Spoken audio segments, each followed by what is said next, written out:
პროვოკაცია და არა შეცდომა, ასე იხმაურებიან ევროპელი ლიდერები ნატოს წევრ რუმინეთში რუსული დრონის შეჭრას. მათი შეფასებით მოსკოვს მკაფიოდ აქვს განსაზღვრული არა ომის დასრულება, არამედ მისი გაფართოება სხვა ქვეყნების ჩართვა და მეტი ესკალაცია ევროპულ კონტინენტზე. რისი დასტურიც არის უპროტო საფრენი აპარატების მიერ ევროკავშირსა და ნატოში შემავალი სახელმწიფოების საჰაერო სივრცის დაღუპვა.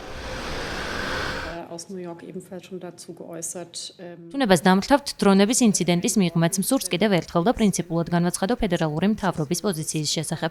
ჩვენ არ შევუშინდებით რუსეთის კურსს, რომელიც მიმართულია მეტი ესკალაციისკენ. ეს ნათლად გამოჩნდა გასული კვირის მძიმე თავდასხმების დროს, როდესაც გამოყენებული იყო 90 რაკეტა და 600 დრონი, მათ შორის სკოლების, საავადმყოფოებისა და ტელესტუდიების წინააღმდეგ. Სარაკეტო ტერორი გრძელდება, მათ შორის ბოლო დროს ორეშნიკის გამოყენებით, რაზეც საგარეო საქმეთა მინისტრმაც გააკეთა კომენტარი. მინდა დავამატო, სრულიად მიუღებელია აშკარა მუხარების შემდგომი ესკალაციის შესახებ.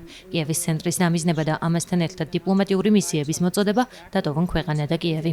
დიპლომატიურ მისიებზე მიზანმიმართული თავდასხმები საერთაშორისო ჰუმანიტარული სამართლის მძიმე დარღვევა იქნებოდა, თუმცა ფედერალური მთავრობა არ შეუშინდება ასეთ აშკარა მუხარებს. პირიქით, ეს კიდევ უფრო მეტ საფუძველს გვაძლევს ვიყოთ ერთიანები და ერთობლივად გავაძლიეროთ ევროპული თავდაცვა ალიანსის ფარგლებში. რუმინეთში განვითარებული მოვლენები და უკრაინის წინააღმდეგ კრემლის ულმასშტაბიანი აგრესია დაგმო მანამდე ზოგიერთი დასავლელი ლიდერის მიერ სკეპტიკოსად წოდებულმა ჩეხეთის პრემიერ-მინისტრმაც. კატეგორიულად გმობ რუსეთის მიერ უკრაინის ინფრასტრუქტურაზე განხორციელებულ მორიგ თავდასხმებს, რომლის დროსაც ერთ-ერთი დრონი რუმინეთის ტერიტორიაზე მდებარე საცხოვრებელ შენობასაც მოხვდა და 2 ადამიანი დაშავდა. ჩეხეთის რესპუბლიკა მტკიცედ დგას თავისი მოკავშირე პარტნიორების გვერდით და ასევე გმობს რუსეთის მიმდინარე აგრესიას უკრაინის წინააღმდეგ. სოციალური პლატფორმების პირად გვერდებზე უკრაინის პრეზიდენტმა ვოლოდიმირ ზელენსკიმ დაწერა, რომ ახლა კრიტიკულად აუცილებელია რუსეთის წინააღმდეგ ზეწოლა გაიზარდოს.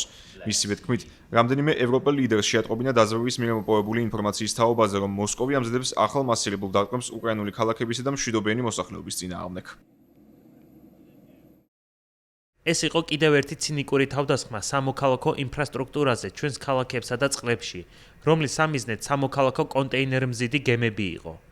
ჩვენ მზად ვართ საჭიროების შემთხვევაში ყველანაირად დაუჭიროთ მხარი რუმინეთს ამ ვითარებაში. ველით ევროკავშირის ახალი სანქციები რუსეთის წინააღმდეგ მართლაც ძლიერი იქნება და რუსეთი იგრძნობს, რომ მისი თავდასხმები თავად რუსეთისთვის მნიშვნელოვან დანაკარგებს ნიშნავს. ეს სამართლიანი იქნებოდა. რუსული სახელმწიფო მედიის ცნობით, კრემლი დაიმუქრა შესაბამისი პასუხის გაცემით მას შემდეგ, რაც რუმინეთში მოსკოვის დიპლომატიური წარმომადგენლობა დაიხურა. კვლავ სიძულვილი ისენით მიმართა ევროკავშირის ლიდერებს წარსულში რუსეთის პრეზიდენტმა დმიტრი მედვედევმა და რუსული სპეცსამსახურების მიერ კონტროლირებად სოციალურ პლატფორმაზე დაწერა, რომ ევრობლოკის ხელმძღვანელობისთვის აჯობებს პირი მოკუმონ და თითქოს ისინი ღიად არიან რუსეთთან ომის მონაწილენი.